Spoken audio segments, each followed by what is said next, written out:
introduced to grooming in a positive, force-free way before you start kind of aspiring for more fancier trims and styles and things. Joy, can you please go through?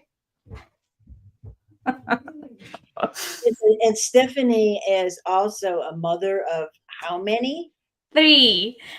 Under 3. Under what age? 9. Yeah. Okay. So we got to like Superwoman here. And you know, Linda, I swear, I said to my husband, I was like, I've got a really important webinar. Please keep the children away from the office. Of course you did.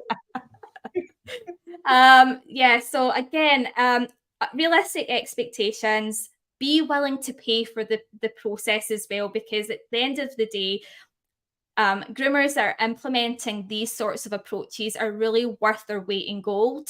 And they're not just groomers, they're not just stylists. As you said, Linda, we're not just cosmetic based. We are training dogs. We are, assessing them behaviorally as well. So we have to charge for that. And I think a lot of the time, many groomers, certainly operating in this approach, feel like they're taking money for nothing because they don't have something cosmetic to show for it. They're not getting to complete an entire breed standard trim in one session.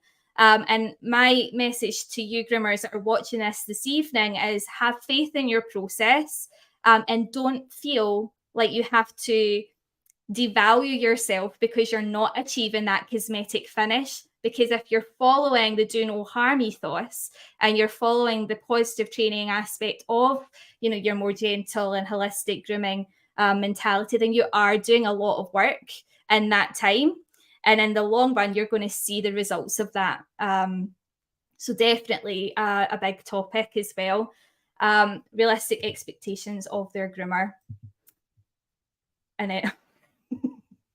So chapter 5 of A Teacher's Guide to Low Stress Grooming does cover this more in depth.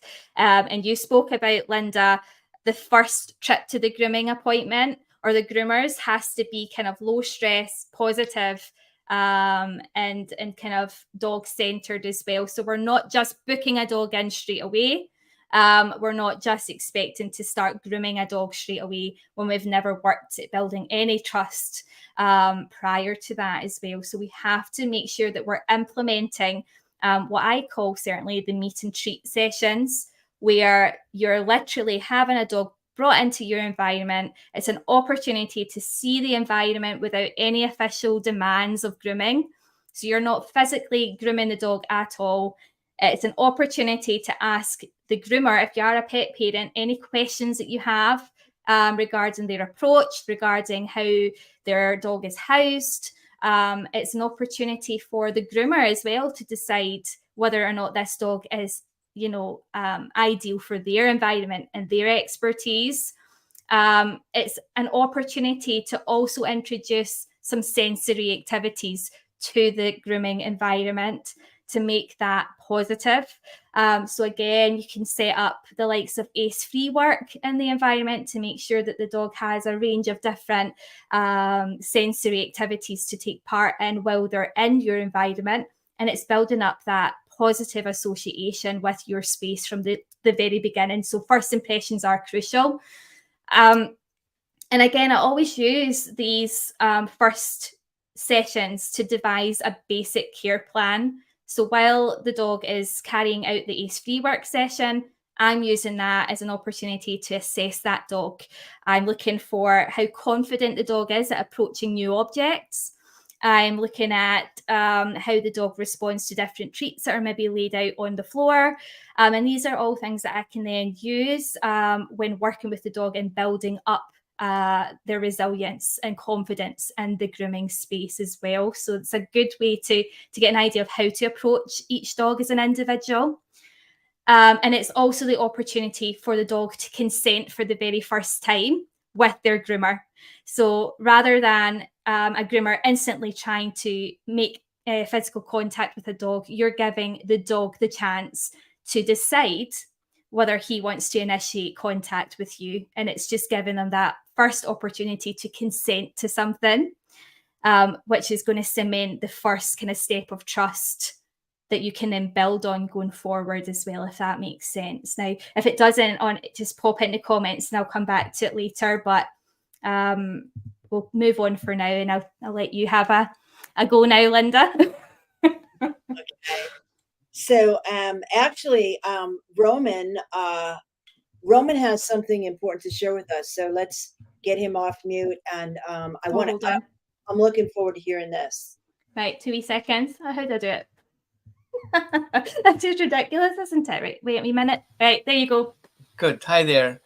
A short insert. As an end user of a holistic groomer, my first experience was having very aggressive dogs who had a trauma brain, severe abused, and we had to get him groomed. The funny part is that he has to be groomed every month because his coat it's a soft-coated Wheaten Terrier. He's like a dirt magnet.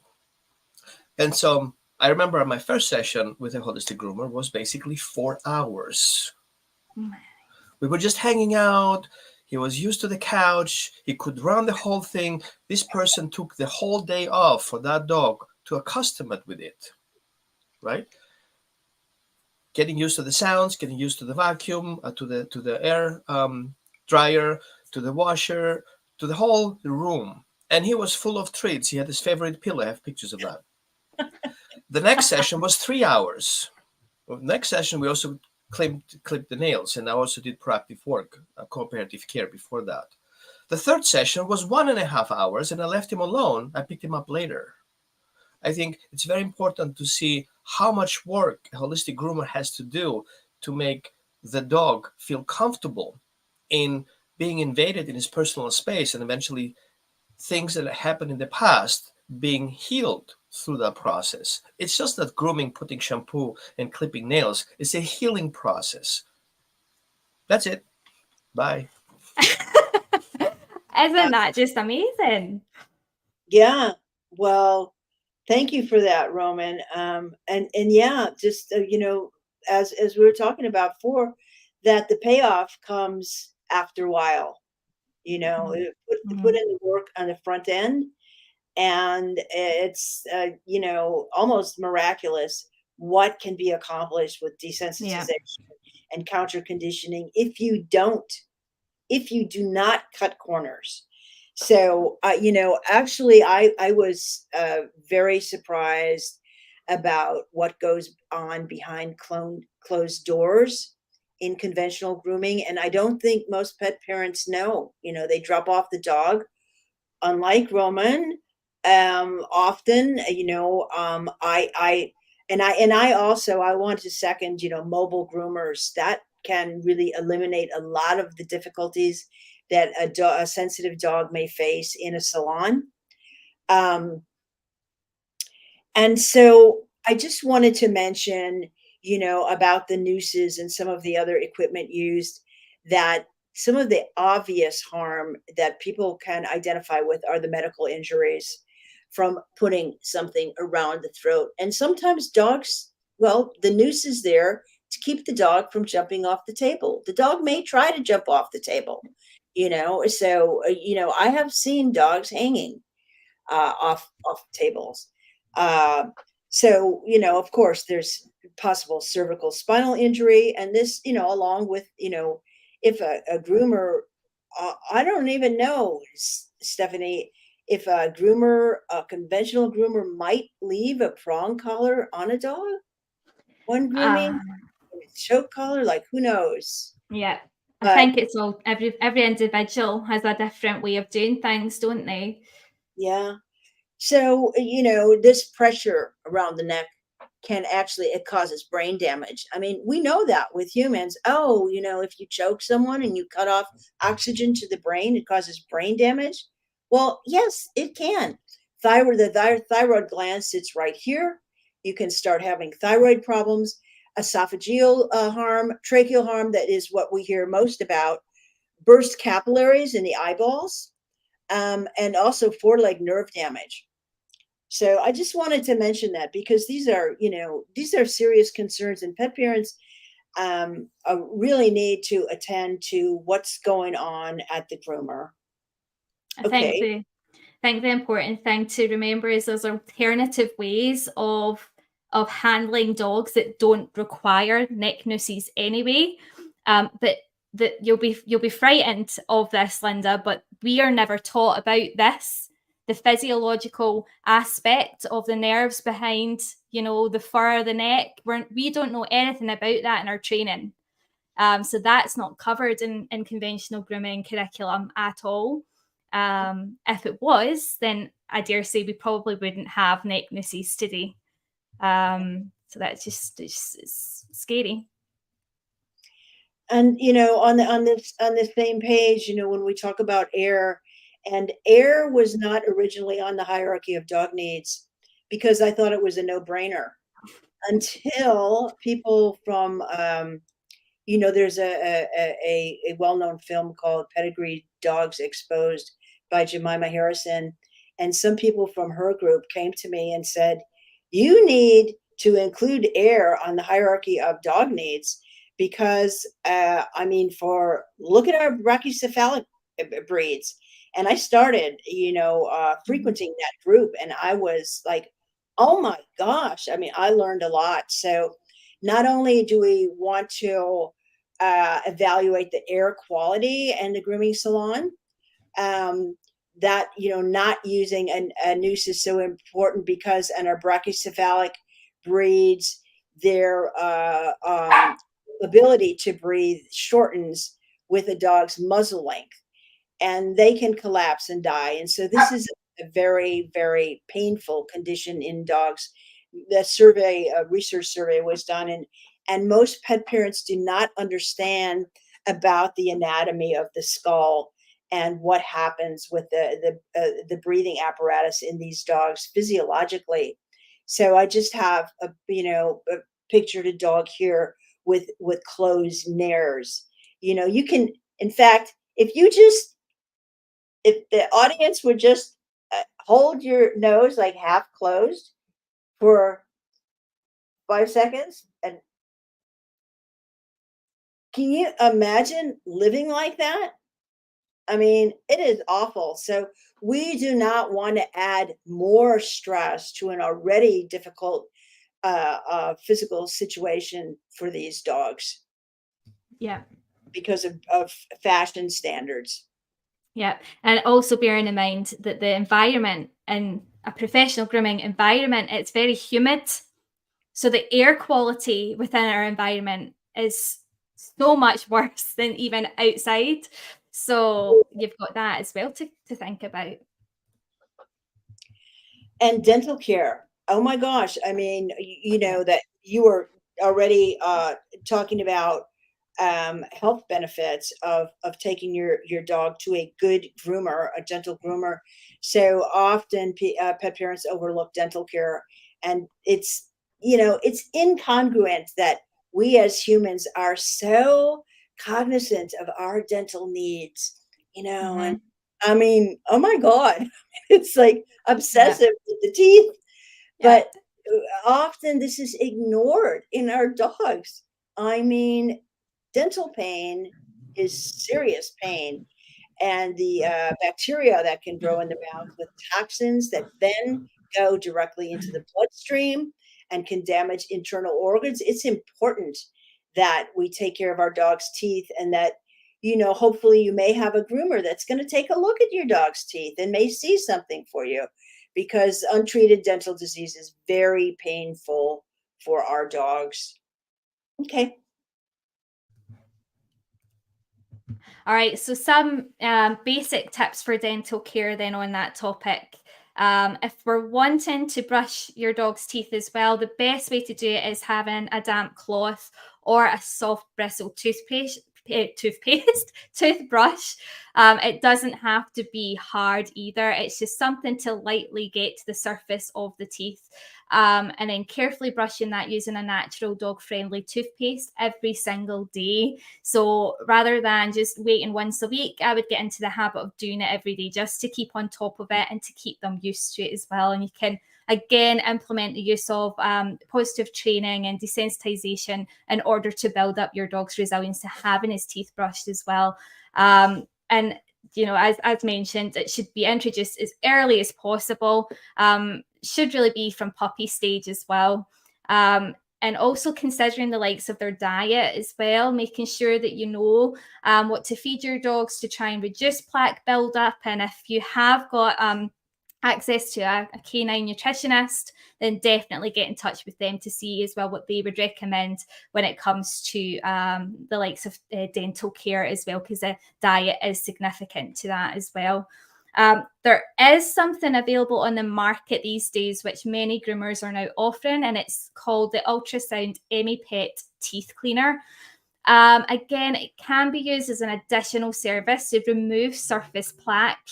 But what I want to emphasize with this service is that it is not a preventative of tooth decay, and it should not take the place of your daily dental care routine either. You should still be actively brushing your dog's teeth each day, and you should also be attending regular vet visits as well to make sure that the gums and the teeth are as healthy as possible. So it's not a cure for dental plaque. It is just an additional thing that you can do for your dog to help with plaque buildup.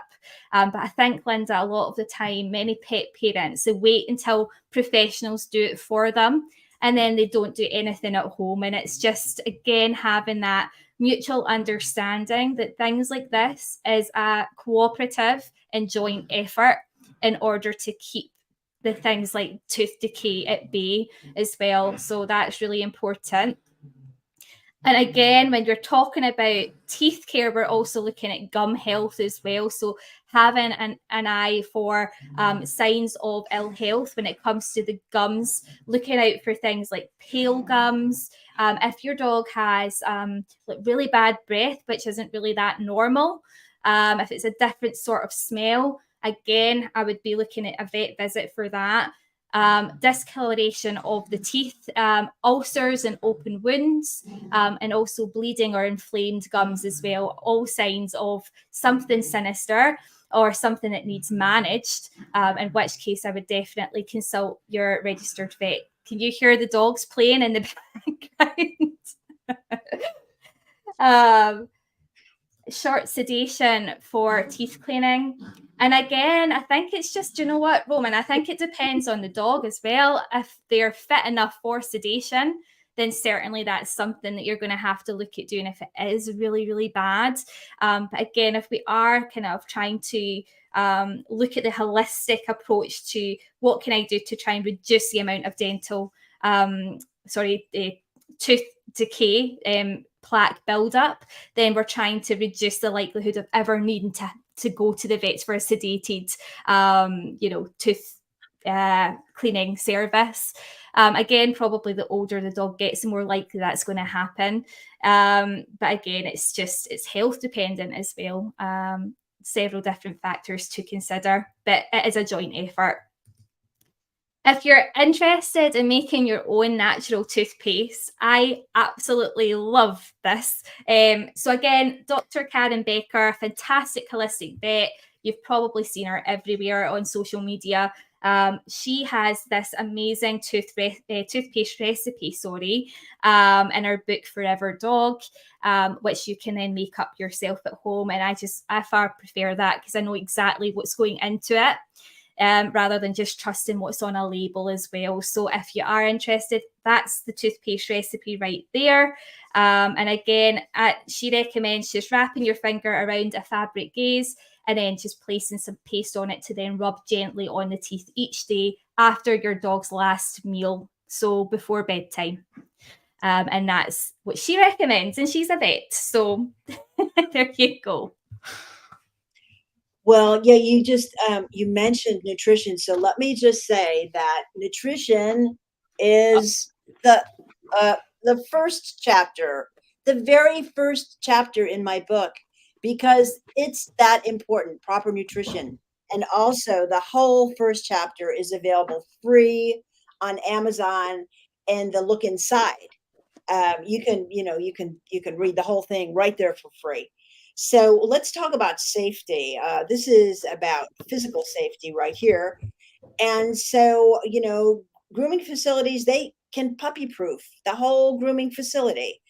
And we, encourage groomers and pet parents to know what the ingredients in the products are that the groomer is using, including especially the sanitation products, because of course it's difficult, at a groomer you have to use some strong stuff because you have to get rid of that bacteria from one dog to another. And so, but it's important. I was surprised. I had a housekeeper come recently and she used all green products. I didn't know that before I saw. My house was spotless. I was like, I asked her, what are you using? And she told me, and it's all holistic. I was like, wow, okay, this is getting pretty cool now. So just be aware that dogs absorb toxins through the pads of their feet. So whatever they're stepping on in terms of, what you may be cleaning or waxing floors with is going to be absorbed through their feet into their bloodstream. They're also going to be inhaling chemicals and of course, digesting chemicals. But I am have serious reservations about essential oils. In fact, they're disapproved in the Do No Harm group because they are so problematic and there's huge quality control issues. And anyway, so this, as much as it seems like a simple fix, most of the simple fixes have big problems. So Me and you discussed this before, didn't we? Because I was kind of on the fence with essential oils. I didn't really. You hear the word essential oil and you think, oh, it must be good. It must be better than the synthetic things that we see, on the store, like shops, shelves and things. But it is. It's such a kind of. It's a massive, massive minefield, and it's yeah, totally get it. I was all for essential oils before I listened to Linda, and now I don't use essential oils. So we want to talk about all important emotional safety as well. And Darwin, back in 1860 or 1821, I forget. Anyway, Darwin knew that animals experience pain and pleasure, happiness and sadness and fear. He didn't have the data to back this up, but he intuitively, from observation, we can see this. Yeah. And Panksepp has developed an emotional systems model, and it drives the fight flight responses. And what's interesting with fight flight to me in the grooming context and in training as well is that dogs and we respond equally to real threats as to perceived threats. So if you have a fearful dog, those threats that your dog may be responding to, it may not mean anything to you, and you don't understand why your dog would be fearful of the groomer who's very nice and has some kibble, but there's more underlying this that needs to be addressed. So you want to make sure that the salon and the facility don't represent a threat to your dog and is in fact a safe haven, kind of like doggy enrichment land. It's a preferred space. So like Roman was saying, was that Maddie you were talking about, Roman? Yeah. Okay. this dog, Maddie, was a very just a doll, real doll, and deserved the best. So I'm glad that she hooked up with Roman. But you want to make sure that your dog feels that the salon is a positive thing, a positive event in their lives. So the tools that Stephanie talked about, the tool and the restraints, the physical restraints by the groomer to force compliance, dominance handling, and any real or perceived threat is something that we really want to avoid. And that can be avoided because now there's a guide, Stephanie Zikmann. I'm so, I felt so lonely, Stephanie, out there without any resources. I'm like, oh my gosh, I guess, There's very and little, I, very little resources. I discovered you, and I thought I was like, this is miraculous. Oh my God, I didn't Yeah, know she existed, but she's real. And this yeah. book is real. I'm so delighted to have endorsed it. By the way, my endorsements on the back. Shame plugging. I know there's no shame in shame plugging. And the good thing is, though, the more kind of events like this, the more people are talking about it now. There's so many resources now available since I started 6 years ago. It's unbelievable. It's just kind of caught fire. One of my students, actually, well, she's my graduate now. She's amazing. She's doing such a good job at educating parents at home with her courses. So she's actually introduced home grooming courses that deliver the holistic grooming ethos as well. So Daniela, if you're watching, you're doing an amazing job at raising awareness, and more people are. It's just amazing to see it. So it's not just you and I anymore. It's there's a community of people now that are on board. So it's really good. Well, that's interesting. You started just 6 years ago. Okay. 6 years, yeah. Yeah.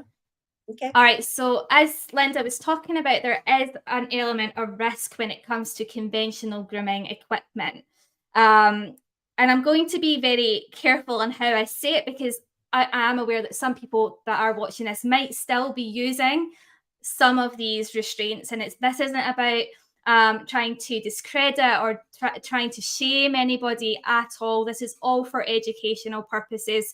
Please just take what you need from this webinar. But I'm going to just talk a wee bit about the risks involved when we're not careful when it comes to our approach, conventional approach. So there is an increased risk of what we call learned helplessness. We often kind of mistake learned helplessness with consent or cooperation, because the dog seems to be not responding in a negative way to whatever's being done. But in which case, under kind of careful observation, we can actually see that this is not the case, and the dog has totally emotionally shut down through the use of force within the grooming environment. So in this picture, it's a trigger warning, but in this picture here, you can see that this dog is clearly in a sense of emotional shutdown. And if you've seen the entire picture as well, the entire body is kind of stiff, curved in, tucked in, her eyes are closed. It's very distressing to see. However, that's just a really good example of a dog that is in a state of learned helplessness. We've also got the other example next to it, which is a dog that's showing clear signs of anger, actually, at the process of this dryer being blasted into his face.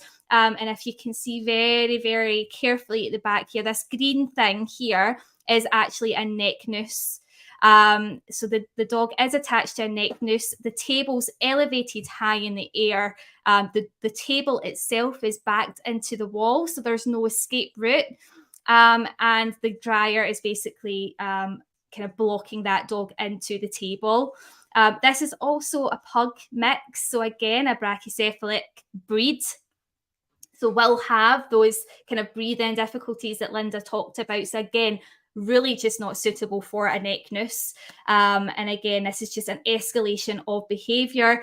We're seeing a fight response in this one. And this can lead to psychological, physiological, and emotional harm. So again, it's far better to prevent this sort of thing from happening than trying to resolve trauma caused by this sort of approach down the line. So again, it's just being aware of the potential risks involved in a more forceful approach. Again, just laughing at Louis in this picture, because Louis is obviously loving this cooperative free roaming grooming session that's going on in this one here. But obviously, if you can see, the opposite photo shows a completely different side to grooming. Again, it's a forceful, conventional approach to grooming where the dog is restrained on a table. And as you can see, is clearly ear snapping, which is a clear sign that the dog's just not enjoying the process at all.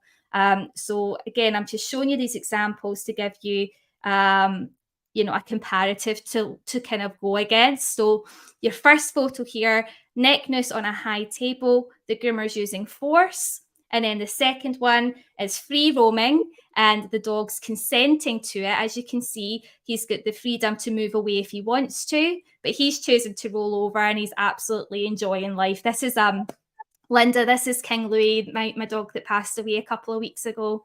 He was the biggest goofball ever, and absolutely adored being groomed.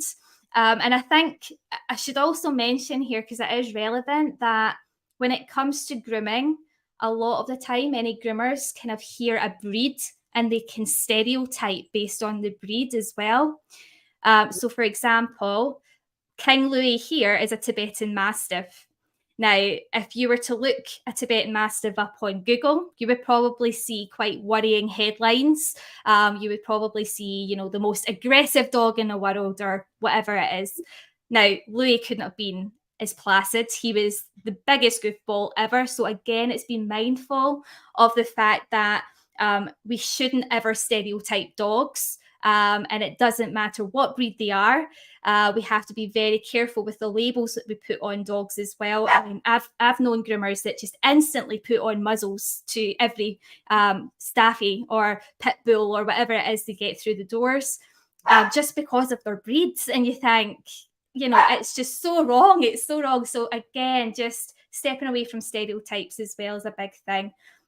So knowing how to adapt your handling to consider the emotional needs of a dog and the significance that has in feeling safe in the environment, especially in a high stress environment.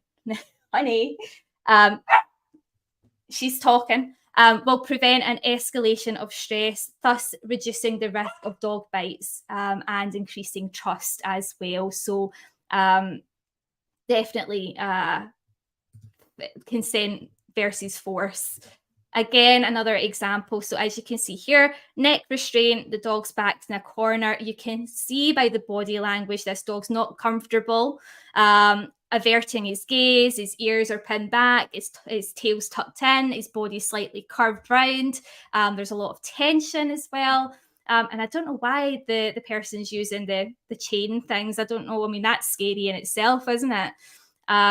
I mean, this image has been taken from Shutterstock, so, I don't know who it is or if it's just for photograph purposes or whatever, but this approach is clearly making that dog feel uncomfortable.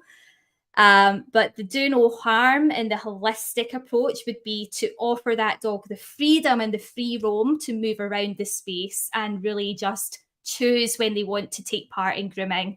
As you can see with this Springer Spaniel, his name is Jerry. I thought that was really funny, Jerry Springer. An amazing example of consent-based grooming. Jerry, just what would happen in this instance, and this is me in the photo, is Jerry would toddle off, have a wee bit of space in the sensory garden outside where I groom, and then he would come back in and then he would lie down for a wee bit more grooming, a wee bit more drying, and then he would walk away and he'd do whatever he wanted and he'd come back again. And that's how we worked his grooming. Now, again, a wee bit of history with Jerry. Jerry's a geriatric dog. So again, we have to think about things like attention span, bladder control, sore joints, things that we might expect in a kind of elderly dog and how we accommodate to those needs as well. So again, I've wrote here mat stationing. What I mean by that is that Jerry has learned, and you can't see it in this photo, but there's a yoga mat underneath Jerry and myself. And Jerry has learned that the mat means consent. So anytime he lies on that grooming mat, he knows that he's going to have some blow drying done or some trimming done. And he knows as soon as he steps off the mat, that's his acknowledgement that, he needs a break, and I will respect that. So again, it's consent-based grooming. All right. Moving on to the next one. All right. So again, groomer's helper, Linda, you would have a heart attack. Roman, you probably would have a heart attack. So the groomer's helper is probably one of the most popular physical restraining devices for groomers. It's probably one of the most expensive. And again, the idea is safety. So the idea of the groomer's helper is to stop that dog from falling off the table. So the way that a neck noose might have that risk, this one doesn't have that risk, because as you can see here, it's got the belly strap part underneath where the dog can't go forward, can't go backwards. It's got the kind of noose at the neck that's pulling forward, so the dog can't turn around. That means that the dog's not able to bite as well. That's the purpose of that. And it's also got the neck noose as well at the top. So it's controlling every direction of movement of the dog. Now, obviously, we know biologically that this is just going to cause an escalation of stress, because that dog's not able to exhibit natural behavior. And he's going to suppress his emotions as well. So he's not going to be able to flow. He's not going to be able to feel anything. He's just going to feel very confined and trapped. And it's going to end up with an increased likelihood of emotional shutdown, learned helplessness, and a severe traumatic experience as well. And then if you versus that with cooperative grooming, again, as you can see, this beautiful Westie here, a geriatric Westie. A little bit of background with him. He actually had diabetes. He was blind, and he also had hearing difficulties as well. So what we did with him was we decided that a professional grooming environment just wasn't suitable for him. So I then went to his house and visited them at home, and I carried out everything on the floor with his own comfort. And again, he was allowed to kind of go off and wander, come back again. And he actually grew to really enjoy that process, because it was cooperative and it was consensual. So again, it's just trying to cater to the individual needs of the dog and trust in the process. Over to you, Linda. Yeah, well, I'm afraid that Roman is going to need to leave us, because Roman has to go to work doing behavior consultation to help traumatized dogs in another arena. So, Roman, thank you so much for having joined us. Thank you. Do you have like a takeaway or something to leave us with as you go? Yes, I do. First of all, if you're a groomer, look into Stephanie's Grooming Academy. As an end user of a dog with trauma, I can only encourage you, if you have that in your toolbox, you cannot do wrong on a client, you cannot do wrong on a dog. You may not have 15 clients a day, but you have 10 happy dogs walking away from it, and that's a big thing. Now, from as a behavior consultant, I would say the groomer's job is not to desensitize your dog. It's your job at home to start desensitizing your dog with cooperative care. Linda's book has a lot of information there, so start there and work your way up. And yeah, if you're not able to groom your dog, how would your groomer be able to do that without stressing your dog? So it's a whole system that needs to be addressed. So thank you at all, and I have to go back to my client, and looking forward to finish your live session later. Thank you, Roman. We love you. We love Roman. We do, don't we? He's just so, even his bathrobe lives are. But it's so true. He's tapped in such an important topic, Linda, because I talk about, if you're my student, you'll hear me say this till I'm blue in the face, but synchronized care. It takes an entire community to raise a dog this way. So it's not just one person's responsibility to desensitize. He's absolutely spot on with it. Well, yes, I just wanted to allude to what you mentioned in terms of learned helplessness, Stephanie, because this is such a misunderstood topic. And that shutdown that you mentioned is so often misunderstood, misinterpreted, or miscommunicated to the pet parent about what is happening during a shutdown. A shutdown does not mean a calm dog. This is not a calm dog. In my book, I talk about atonic immobility, which is an extreme version of, well, the white dog that you had there with the nylon muzzle. that's, that's pretty extreme. This is not normal, and this is not calm. This is a dog in trouble. Okay? So the groomer or the pet parent or the trainer needs to stop whatever they're doing and back off and try to help this dog recover and re-strategize, the whole scenario. So I just wanted to mention that because it happens in veterinary medicine, it happens in grooming, and it happens in training, and that is not okay. It's not calmness. So so this idea of secure attachment, which is something that both Roman and I are very invested in terms of a foundation for a emotionally thriving animal. And this can be supported by a gentle groomer. So the groomer is going to impact your dog's ability to have relationships with all other people. And this, in many dogs' lives, is a central relationship. And it needs to be a secure, that is a safe relationship for your dog. And that means there needs to be trust. Someone who is consistently kind and looking out for the welfare of the dog. And so, yes, this idea of trust, as you mentioned, Stephanie, could not be more important. So the environment, in my book, I have doggy enrichment land that is used for separation anxiety, can use it for house training, can use it for breeding protocols for dogs and babies. But this environment for groomers, or the idea of it, to create an enhanced environment.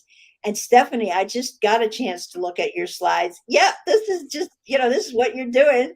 So, I talk about some of the techniques that can be used in the doggy enrichment land.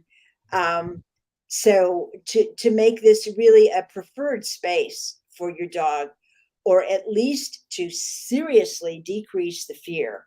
So we can, really turn things around just by a little thoughtfulness and a little creativity and a little more energy putting into developing an environment that's going to be conducive to a happy dog. Some of the comfort items can be the parental scent. So, like leaving something with your groomer, like one of your sweaty, unwashed t-shirts, really good. No Yeah. knickers, no panties. Oh, yeah. No. Okay. Red flag. Red light district. Okay. So, something you work out with. The grazing games, like scattering food Yeah. on a non-toxic surface. This tool, the Furbo, that records your voice, can be, your recorded voice can be very comforting to your dog and help your dog through the grooming process. Of course, your presence, Yes. your presence as a comfort really ties into that secure attachment, because dogs will look to us for comfort. So, music like reggae music has been shown in research, Yes. calming, calming effect, or a blanket or bedding from home. And if your dog has something to look at other than the four walls, if that's possible, even if it's, just the trees waving in the wind, and birds frequent trees, your dog could be like really fascinated with looking at that tree and become distracted and desensitized at the same time to the processes and the environment, that your dog finds themselves in, necessarily at a salon. So, if you're wondering how to adapt your kind of doggy enrichment zones into the salon, it's really easy if you have space. It's going to be slightly more difficult if you are restricted, if you are multi-groomer, but there are ways you can just find certain spaces in your premises where you can set up these enrichment zones. So this is just a wee look at two different environments that are both mine. The first one here is my sensory garden. So this is outside my grooming pod at home. So I'm now a home-based groomer. And this is basically an open door policy. All of my dogs are able to go in and outside as they please. And it's got an element of activities for them to rummage and forage and dig and whatever else as well. And they also get to relieve themselves as well. In the second photo here, this is in my high street salon. So again, a completely different environment. So with the first photo here, in the place that I'm in currently, I don't have any holding pens at all. I'm a one-to-one groomer. So it means then that my dogs can have free roam. When I was operating the high street salon, however, I had to have things in place in order to comply with legislation, in order to keep everyone safe. But instead of having crates, the way that we're going to see in an example later on, I opted for these holding pens instead, which utilised, well, first of all, they were a lot more spacious than the average crate, but they also have an element of home comfort. So like Linda had mentioned, there'd be something from home. There would be something to sniff. There would be treats. There would be fresh water readily available at all times. And again, that would be changed with every dog that came in as well, making sure that you carefully sanitize bowls and things between dogs. And you were talking about distraction in terms of windows as well. We didn't have that option in the high street salon, Linda. But what we did do is we put a television up on the wall so that dogs could then watch the TV. And we had what was called, I think it was Doggy Television on Netflix, where it was made and designed for dogs to calm them. And so many dogs loved watching that. And it's like you said as well, it was just that distraction that helped to take their mind off of things. Another significant thing about your kind of, I called it the relaxation zone, is to try your best to have it separate from where all of the noise is happening. So if possible, keeping it as far away from the dryers and things as possible, trying to keep that environment low stress as well. So that's a couple of examples. And this here is probably what you would find in a multi-grooming establishment. This is your stackable crates. So the risks of this are that dogs obviously feel restricted and they're unable to exhibit natural behaviors. They're not really able to roll around or, move anywhere. They're kind of restricted to one position. They also feed off one another's energy. So because it is confined and high stress, there's a lot of dogs that are stressing in that kind of stack of crates alone. And that's just going to escalate all of the dog's behaviors as well and just increase the stress overall. It's not as comfortable, obviously, as a more kind of open space environment or a bigger pen and your doggy enrichment zones either. And also what I found is a lot of salons don't actually give their dogs 24/7 access to fresh water when they're crated. And again, that is a breach of legislation. They really have to have that access to water for the duration of their stay, especially in a grooming environment where it is humid, and not the air quality is not as good either. And many dogs as well aren't actually trained in a positive way to be crated. So again, it's a case of working with the pet parents at home to try and help build up their resilience and their familiarity, I can't even say that word, to the crates as well, to make sure that if they are having to be crated, that at least they're used to it and they're not traumatized by that experience as well. Many dogs have crates as punishment as well, which is so wrong. And again, we have to be mindful of this as well. So what psychological trauma are we inflicting if, for example, a dog parent at home uses a crate as a punishment? Because then it's going to reinforce that punishment in the context of professional grooming as well. And that's what we want to avoid. So where there is little option other than to house dogs with a professional grooming environment, it's always best practice to limit the number of dogs housed at one time and to ensure that all dogs are positively introduced to crates prior to being placed in them. So As I just alluded to, bonding, the secure attachment, bonding with people on the hierarchy of dog needs, and the fluid nature of the different needs definitely comes into play when looking at groomers, because of the primary relationship that your dog will hopefully develop with the groomer. And I think a pet parent would want to keep the same groomer so there's consistency. I know some salons, they'll just like switch you off, this person, that person, this person. I think that if at all possible, you want to have that relationship with one groomer so your dog can bond. And this leads to decreased blood pressure and decreased heart rate. And as you spoke to earlier, Stephanie, this rush of oxytocin, the love hormone, dopamine, and a decrease in cortisol. Because, after all, us humans, we have bred a hypersocial species in dogs. We bred biddability into our dogs. So, my goodness, isn't it our responsibility to make sure that that need that we bred in is met by us? So, it's just very important, the grooming experience, and who is handling and restraining your dog during this procedure.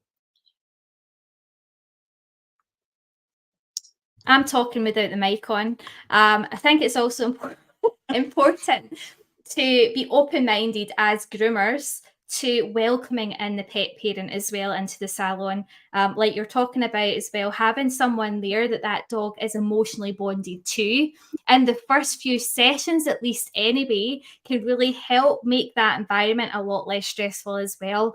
I've had some groomers mention that the presence of a pet parent often stresses the dog more. But what I've found through further investigation is the reason why that is because the groomer doesn't let the pet parent anywhere near their dog. So they're kind of taunting the pet parent at distance away from the dog. See if you actually bring that pet parent closer and actually have them actively cooperating with the process. A pet parent is an amazing tool to use to help pacify a stressed dog. They can help with rewarding, so they could work with you during those early introductions by helping to feed the dog a positive reward while you're working and developing that resilience again. They're a very good tool to have as a groomer because they're giving you that extra set of hands as well to help pacify the dog. So I wouldn't ever say no to a pet parent coming into the salon either, just for that, moral support. I'm so glad you said that, Stephanie. This is a huge issue. This idea, which ties into the learned helplessness and the shutdown of professionals telling pet parents they need to take their dog to the back, and that the pet parent's proximity will be distressing to the dog, and that the dog behaves better without the pet parent. Well, that could be because of the shutdown effect, the learned helplessness out of sheer desperation and an inability to escape. The dog is shutting down, and the professional is misinterpreting that as calm, or for convenience. It's just easier for the professional to get the job done out of the sight of the pet parent. So I cannot be more delighted that you have come out and said what you just said about, oh my I gosh, thank just you. Thank I you. like the extra help. I mean, seriously, people, It like, is. common sense Yeah, will it tell makes a you difference. It that does. your dog is attached to you. Remaining with your dog to give your dog emotional support is going to be a plus. Yeah. Abandoning your dog to a stranger in a stressful environment, Yeah. I Yeah. mean, It's that's important, isn't it? sad. Yeah. Definitely. I think especially, like I say, especially in those early days when it is an unfamiliar environment, having them there initially just to build that confidence and trust with a stranger, as you mentioned, it's a stranger. Having that opportunity to really be there and support, and then by all means, once that dog's built up the familiarity with the environment, you can go off and have a cup of coffee somewhere, because you know that dog's now desensitized to that environment. But yeah, I think it's definitely a taboo subject in the grooming industry still. But more and more groomers, thankfully, are kind of getting to that point where they're open-minded now to take on some of that advice, thankfully. Let's move And this on. gives the pet parent the opportunity to evaluate the groomer, right? Yeah, yeah. Actually, what is this groomer's technique, and how is he or she interacting with my dog? Mm-hmm. And what is my dog's body language? What is the response? So it's just like critical information, in my opinion, with my dogs, that I'm able to be aware of what treatment and what response my dog is having to the treatment that I'm paying for. Yeah. So yeah, it is a taboo subject in so many ways. And also, in the grooming environment, oh duh, there's all these other dogs there. Oh my God. And this can be, very stressful, not only for a reactive dog, wow, yeah, who is maybe put in a cage, with all these other dogs in cages, but a very shy and fearful dog. This could be like extremely frightening. So all of these things that we're talking about, you need to, take into consideration in your dog's grooming experience. There's someone saying they appreciate pet parents staying, providing support and comfort. Yeah. Thank you, Okay. Liz. Leslie, yeah. That's you, your next one. Okay, so now I'm looking at the comments. I know. Roman, excuse us. We're also like new at this co-hosting. I know this, we're winging it, everybody. This is like a last minute, isn't it? Just life has gotten away for both of us, and we've just basically just jumped on. I know what I think it's perfect. So we're gonna, we're getting. I know we're going Yeah, it's into an quite hour and a long. half here. So I'm not quite sure what we're gonna do. Just there's Um, not much, is there? There's not much left, I don't think. those who can hang in with us, please do. And this will be recorded, and Yeah. it'll be up on Stephanie's YouTube Holistic Grooming Academy. I believe it will be on that YouTube page, Well, and it'll be on yours as well. on my YouTube page and on my website. And of course, you can always find it in Do No Harm Dog Training. So it's pinned to the top, and it will stay there for a while. So on to play. Oh my gosh. I mean, the importance of play has just recently been recognized um, for its biological, emotional, and social benefits, as well as cognitive. Play is enrichment.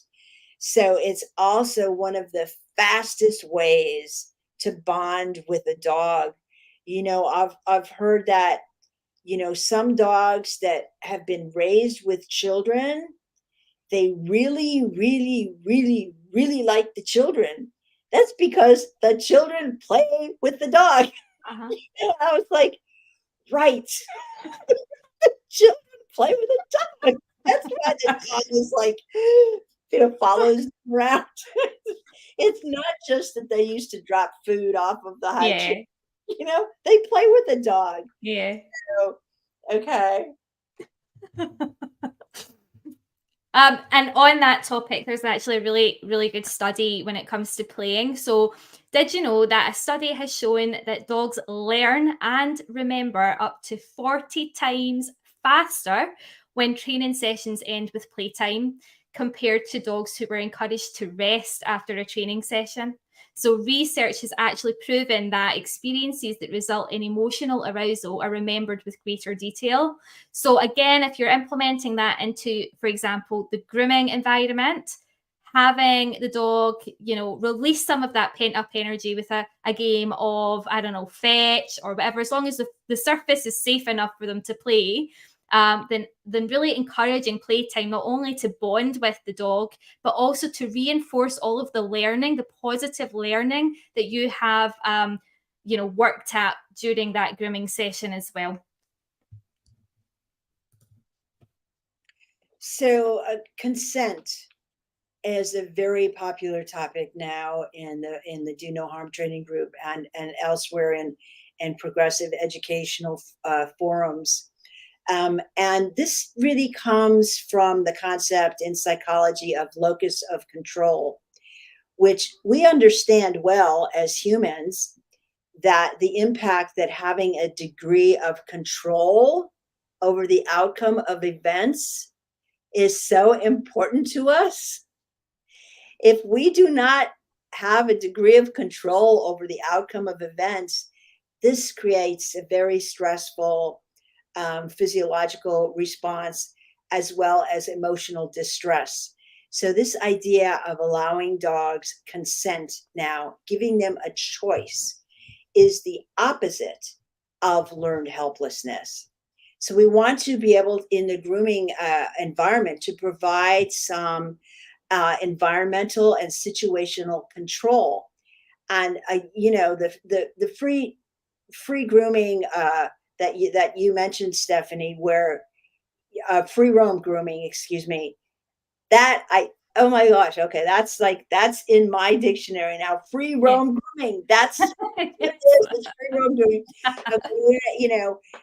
Groomers can ask for consent. And you talk about you're going to show us a couple ways to do that. But I mean, in training and in grooming, before you approach a dog, you need to see that the dog is open to your coming nearer. We don't just like run up and grab people. We wouldn't do that because there's a thing as personal space, and hardly anyone is like okay with that. A stranger come up and grab them. I mean, it's like out of the question, but we don't typically think of it with our dogs. To touch them, it's very intimate. Touch is intimate. Yeah.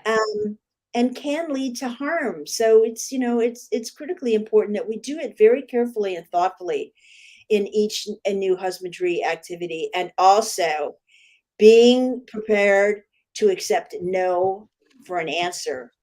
Like if you ask the dog for the consent and the dog says no, or not now, or not in that manner, you need to allow the dog to opt out. And that's where the free roam grooming is, so beautifully encapsulates these concepts. Yeah, always need an escape route, always having that, exit in place as well for the dog. Also on that topic, Linda, when people extend their hand out to the nose of a dog and, I'm just letting them sniff me, they can sniff you from I think it's up to 12 miles away. A dog can sense your scent. So you don't have to extend your hand to the face of a dog in order for them to smell you. Just simple things. So that was just a quick book reference prompt. If you're wanting to know more about positive training and behaviour modification methods that we mentioned throughout this, I know there's a lot of technical terms that we're using, learned helplessness, positive reinforcement, things like that. You can look them up in chapter 6 of Linda's amazing book. They're also in chapter 5 of my book, A Teacher's Guide to Low Stress Grooming, and it's also in chapter 9 of the Magic of Holistic Grooming as well. So there's plenty of references. So there's an example of a consent or a consensual training session when it comes to grooming specifically. So the method that I'm using here is operant conditioning with positive reinforcement and consent. And the process is that I'm clipping some of this dog's coat.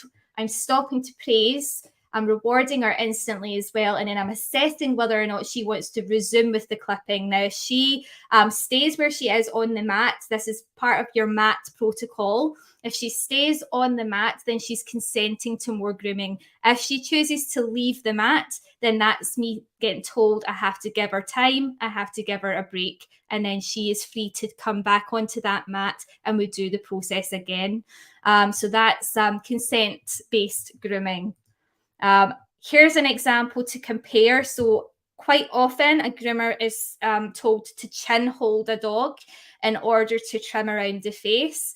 And as you can see with this photo here, you can, if you are quite good at observing body language already, then you'll be able to see the signs of kind of distress in this dog with the chin hold. And again, it can be quite painful as well, because that is a firm grip that you have. And it's also a forceful one because you're controlling that dog's head with force as well. Whereas if you compare it to a cooperative approach, we can teach a dog through the chin rest to choose to lay their chin on your hand while you do some gentle trimming, and the dog then has that freedom to move her face away or sit her face back down. And again, it's just that cooperation and that trust between groomer and dog as well that makes the difference. And as you can see with her body language, she's very relaxed. She's allowed to lie down. There's no restraints in place at all.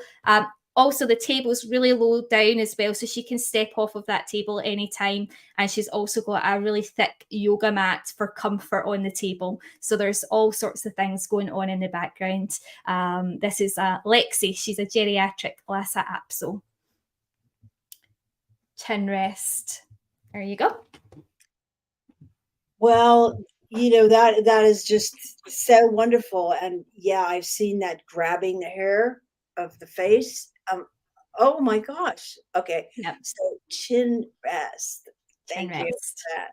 So, the absence of pain, and throughout the do no harm dog training methods and management and the hierarchy of dog needs, we can use all of these different methods for force-free practices that are on the hierarchy, that are listed right here on the left-hand side. And these methods are all safe to use. Every single one of them. They can be used in any order. Oh, there you go. Okay. Yeah, they can be used in any order, and they are all used in gentle grooming. So we encourage you to stay on the path and be patient and allow dogs to opt out at any stage of grooming, if and when necessary, and come back, just like Stephanie said. Is that the next one now? Yes. Oh, we're at the end. So we did it. This is my book, which is a bestseller on Amazon. I'm just oh my God! Like, for how many weeks, Linda? Oh, I don't know. I don't know. It changes. Weeks. And they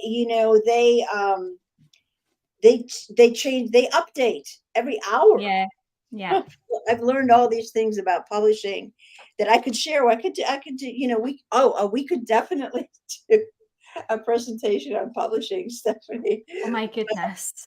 But so the book is also available on Ingram Spark. The last time I checked, it was in 35 libraries, which just being a nerd, a science nerd, I love libraries, and I love these hard copy books. I like the hard. There are advantages. I like paper. Yeah. Yeah, me too. There are advantages to the ebooks, but I do like the hard copies. So can't highlight on an ebook, really, can you? I mean, you can, but it's not the same. Exactly, it's not the same. It's not the same. So we do encourage you to come back and check the comments. I and most assuredly Stephanie will at some point, sooner rather than later, be going through the comments, and if we see questions, and of course we're going to pick our book winners from those comments and get in contact with you so that you can get your books. And we thank you so much for your kind attention and happy grooming, happy training. I know 14 people are still here, Linda. 14 people. They're geeks like us. So we're not alone. Yep, like Linda said, thank you so much for investing your time this evening with us. And we do apologize that we have taken this long to go through our slides. We had every intention of doing it within the hour, didn't we? But yeah, 1 hour and 45 minutes. But if you have anything at all you want to ask us, we will come back to the questions throughout the next few days. But certainly do add us on, whether it is on the Do No Harm community group, which is completely free, or if you're on the Do No Harm right now, also join the Holistic Groomers group, because that's also free, and you'll get an element of different educational resources throughout the next God knows how long. But yeah, thank you so much for joining us this evening, and thank you so much, Linda, for giving me your time. Thank you, Stephanie. This was just great. Thank you. Thank you so much, and the dogs. Thank you. Thank you, everyone. Have a nice night. Take care, or day. Have a nice day. Bye.